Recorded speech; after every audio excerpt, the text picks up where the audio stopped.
முருகனும் ஞானப்பழமும் கைலாய மலையில் சிவபெருமானும் பார்வதி தேவியும் தங்கள் பிள்ளைகளான விநாயகர் மற்றும் முருகனுடன் அமர்ந்திருந்தனர். அப்போது அங்கே கலகலப்பான நாரத முனிவர் வந்தார். அவர் கையில் ஒரு அபூர்வமான மாம்பழம் இருந்தது. அது சாதாரண பழம் அல்ல, ஞானப்பழம். நாரதர் சொன்னார், சிவபெருமானே, இந்த பழத்தை சாப்பிடுபவர் உலகிலேயே மிகவும் புத்திசாலி ஆவார்கள். ஆனால் ஒரு நிபந்தனை, இந்த பழத்தை வெட்டவோ பகிரவோ கூடாது. இதை ஒருவர் முழுமையாகத்தான் சாப்பிட வேண்டும். சிவபெருமானுக்கு குழப்பம் வந்தது. 2 பிள்ளைகளும் அவருக்கு சமமாயிற்றே. யாராவது ஒருவருக்கு கொடுத்தால் மற்றொருவர் வருத்தப்படுவார். அதனால் ஒரு போட்டியை அறிவித்தார். உலகத்தை வலம் வரும் போட்டி. சிவபெருமான் கூறினார், மகன்களே, உங்களில் யார் இந்த உலகத்தை முதலில் 3 முறை சுற்றி வருகிறார்களோ அவர்களுக்கே இந்த ஞானப்பழம் கிடைக்கும். இதைக் கேட்ட முருகன் உற்சாகமானார். உலகத்தை சுற்றி வருவது எனக்கு மிக எளிது என்று நினைத்தார். உடனே தன் வாகனமான மயிலின் மீது ஏறி விறுவிறுவென உலகத்தை சுற்றப் பறந்து சென்றார். விநாயகரின் புத்திசாலித்தனம். விநாயகர் யோசித்தார், அவருக்கு பெரிய வயிறு, அவருடைய வாகனமோ சிறிய எலி.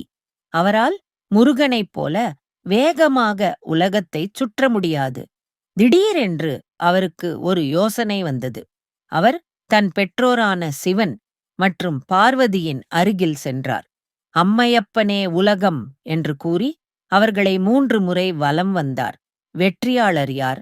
சிவபெருமான் ஆச்சரியத்துடன், விநாயகனே, ஏன் எங்களைச் சுற்றுகிறாய்? உலகத்தைச் சுற்றச் செல்லவில்லையா என்று கேட்டார். அதற்கு விநாயகர் பணிவாக, தந்தையே, எனக்கு நீங்களும் அன்னையும் தான் உலகம். உங்களைச் சுற்றினால் நான் இந்த அண்டசராச்சரத்தையே சுற்றியது போலாகும் என்றார்.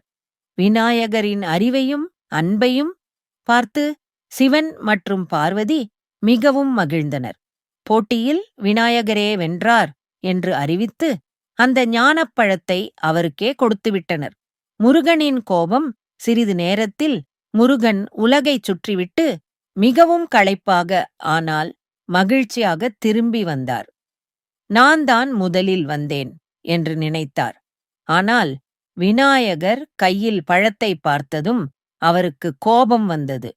நான் கஷ்டப்பட்டு உலகத்தைச் சுற்றி வந்தேன், ஆனால் இவன் இங்கேயே இருந்து பழத்தை வாங்கிவிட்டானே, இது நியாயமில்லை என்று கோபித்துக் கொண்டு முருகன் கைலாயத்தை விட்டு தெற்கே உள்ள பழனி மலைக்குச் சென்று ஆண்டிக் கோலத்தில் நின்றார். சிவபெருமானும் பார்வதியும் அவரை சமாதானப்படுத்த அங்கே சென்றனர். முருகா, வருத்தப்படாதே, அந்த பழம் உனக்கு தேவையே இல்லை. ஏனெனில் பழம் நீயே ஞானத்தின் வடிவம் என்று கொஞ்சினார்கள்.